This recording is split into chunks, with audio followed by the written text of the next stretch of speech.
All right, everyone, here we are with ticker symbol WKHS, Workhorse Group Inc. And before we jump into this chart, I want to say welcome to all my first-time viewers and investors. And to my subscribers, welcome back. And let's jump into this chart and see what it has to say. So Workhorse has had a very healthy run. I'm talking about very healthy with low volume, right? It did recently the same amount of volume around in the 20s, 27 million range, and today's volume wasn't even that high as well, and very great run here for Workhorse. I mean, you could definitely see how investors are actually putting in but not clocking out right away. Obviously, there's the volatility, um, day traders, uncertainty, taking profits if people feel comfortable getting out, and so forth. But you could just see how this stock has been moving in an upward direction throughout the volatility and leveling off and recovering its way up, staying above the 50-day moving average. I mean, that's the most ideal part of it all. It's had its moments that it's crossed it and ended up in bearish territory, but quickly right after, the bulls reappear and start to bring this one back up. Today was one of those days where it looked like it was going to become bearish. It broke through the 50-day moving average and it hit lows of 25.10. 25.10, that was probably the lowest that we've seen it after this bullish run here. And the low before that, which I also stated, which is a very important number, was close to $24.89. So that is the lowest point before this run. And if 24.89 was crossed, this would have probably seen newer lows and reached new support levels. It didn't do that, but that was really close here at $25 and some change. And quickly after, the bears used the 50-day moving average as support and they started to work their way up to newer highs. They broke through the support level, they broke through the resistance level, had some trouble staying above it, and quickly you could see how in that dip, the resistance level here on one of the bearish candlesticks was used as support and it continued to work its way up in an upward direction, creating that bullish momentum and opportunity here for the bulls to continue this run. So we're going to look at more zoomed in our new resistance levels and our new support that have slightly moved up a little bit in the upward direction, which is good. That means that this stock is working its way up to newer highs and new levels of resistance and support. Now, Workhorse Group Inc., the first thing I want to point out about it is the 50-day moving average. And the 50-day moving average is doing a really good job at trying to catch up to the price, but we can clearly see that the bulls, every time they're getting close to it, they're breaking through it or bringing themselves up further away from it so it doesn't catch up to them. But the 50-day moving average is 26.56. I'd write that down. Very important number. As long as the bulls stay above that, they're in control. The moment that gets crossed, the bears are in control. So keep that in mind. 26.56. Very important number. And you can clearly see that every single time that it gets crossed, the bulls reappear and tear through it and work their way up to newer highs. And even here, they did it.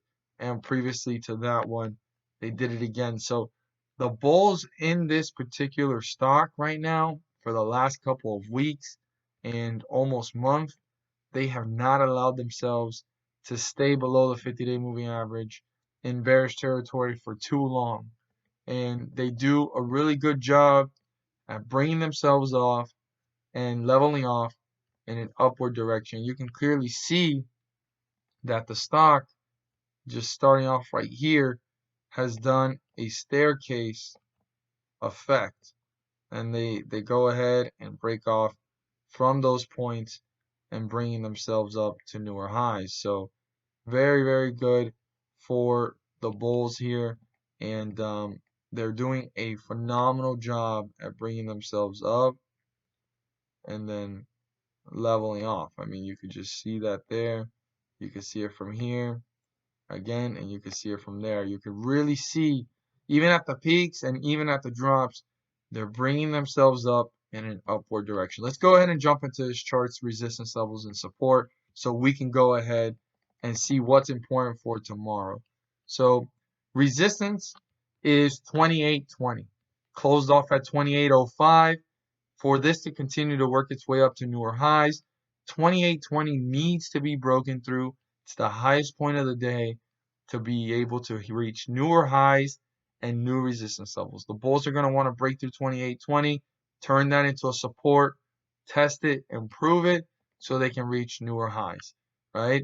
Now, that is one of the peaks from yesterday. So if we go ahead and take a close look at it, yesterday's peak was 28.18. They've already broken that. But 28.20 is literally 2 cents away from that.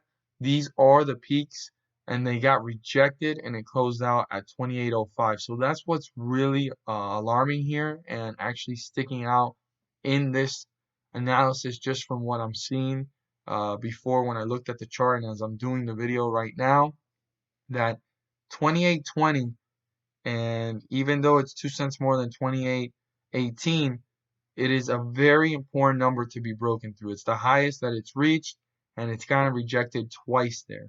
So tomorrow, we're going to definitely want to pay close attention to the bulls or the bears and who gains this tug of war, because quickly after, it fell, and the bulls have just reappeared, but they got rejected again. 2 cent difference. I get it. But that's literally the same area where they got rejected yesterday and they weren't able to break through it. So this is a very important resistance level. 28.20 needs to be broken through by the bulls, turn into support, so this can start to reach newer highs. I want to emphasize that because the rejections from yesterday and today, and this is the highest point that it reached today, and it leveled off at 28.05. On the other spectrum of things, we have what the bears want. And if the bears are able to pull this one down and break through support, our support is 26.90. If 26.90 gets broken through, this will be something to pay close attention to because there's a very small window between 26.90 and 26.56, which is our 50-day moving average. I want to keep that in mind. If 26.56 gets broken through, this will test newer lows and get into bearish territory.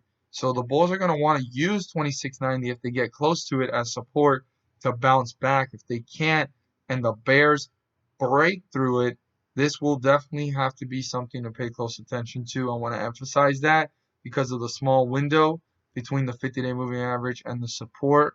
And the 50-day moving average does not hold itself back for nobody, and it starts to work its way up closer to the stock price over time.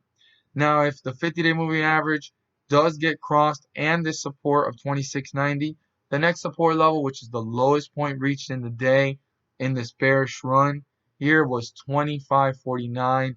Out of these bearish candlesticks, I'd pay very close attention to 25.49 because now the 50-day moving average has been crossed and two support levels are about to be crossed. And this is definitely now into deeper bearish territory, and the stock will be pulling further away from the 50-day moving average in a downward direction. But most importantly, the bulls, and I want to emphasize this, will need to break through 28.20 for this to continue the bullish run, continue the momentum, and reach newer resistance levels and newer highs. As always, if you find this video helpful and informative and you feel encouraged or inclined to subscribe, please do so, but don't forget to click on the bell so that you guys don't miss a single video that I post. Turn on all notifications by clicking on the bell so you guys can receive up-to-date chart analysis every single day. Share this with your friends and community. Don't forget to hit the like button for me to let me know you watched this video. And thank you guys so much for watching, and let's make some money.